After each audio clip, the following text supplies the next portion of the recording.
मुझे एक बात बताएं, ये जो ग्रह हैं हमारे सूर्य, चंद्रमा, राहु, केतु जी, ये हमसे क्यों रूठ जाते हैं बार बार? ये ग्रह किसके कारण प्राप्त हुए? नहीं पता, आप बताओ। शरीर से ही ना। जी। शरीर किससे प्राप्त हुआ? माता पिता से। माँ पिता से ना। माँ पिता कौन है? पिता सूर्य, माँ चंद्रमा। अच्छा। सारे ग्रहों की जो शक्ति है वो कहाँ से प्राप्त होती है? सूर्य से। जी। चंद्रमा से। जी।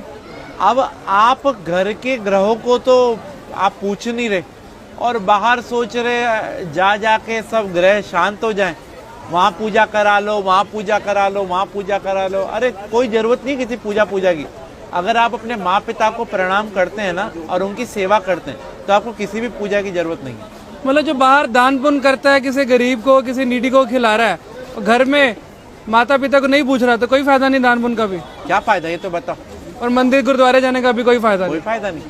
भाई सबसे पहले भगवान कौन है? माता पिता। जिसने अपने माँ पिता की सेवा कर ली उसने सब कुछ जीत लिया। अगर वो अपने माँ पिता की सेवा नहीं कर सकते तो उनका कोई भी दान व्यर्थ है। आज जो गणेश जी अग्रसर हैं, सबसे पहले उन्हीं की पूजा होती है। क्यों? उन्हें ब्रह्मांड के 3 चक्कर की जगह माँ पिता की परिक्रमा कर ली थी। तो हम कैसे खुश कर सकते हैं अगर कोशिश करना चाहे कोई बच्चा? भाई अपने माँ पिता से पूछो उनको कहाँ जाने की इच्छा है। अगर आप कैपेबल हैं तो उनके साथ जाओ, उनको तीर्थ कराओ, उनको अच्छी अच्छी चीजें जो उनको पसंद हो वो खिलाओ, उनको उनके पसंद की चीजें ला के दो।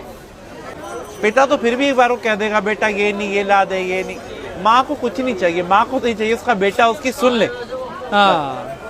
तो हम लोग अगर अपने माँ पिता के साथ समय बिताएंगे ना तो उनका अनुभव, और अनुभव से बड़ा कोई भी टीचर नहीं होता।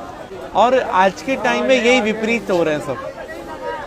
सास ससुर को और बहू को प्यार करते हैं, बेचारी माँ जिसने जन्म दिया उसे जयराम जी की कर देते हैं। जिसके कारण सास ससुर और बीवी मिली है, सब मिले, उसको हम भूल रहे हैं। उसको हम भूल रहे हैं। तो यही हमारे असली कर्म है, बस बाकी सब ढोंग है। हमारा तो कर्म ही सिर्फ अपने माँ पिता की सेवा है, अपने माँ पिता और गुरु। प्रातः काल उठकर रघुराई, माँ पितु गुरु चरण नवाई। भगवान राम भी सुबह उठते ही सबसे पहला काम यही करते थे। माँ पिता की ही सेवा हर एक मनुष्य ने करी और वो भगवान बना। अरे वाह। और फिर उसको कोई ना तो ग्रह तंग करेंगे और ना ही कोई पितृदोष होगा, और उसके पूर्वज भी खुश, सब कुछ खुश। तो राहु केतु फिर तभी आकर परेशान करते हैं। भाई राहु केतु कौन है? बुध, चंद्रमा, सूर्य, शुक्र कौन है? शनि कौन है? हमारे पास रहने वाला एक व्यक्ति राहु है, एक केतु है, एक चंद्रमा, एक सूर्य, एक शनि है। तो हम इन सबको भाई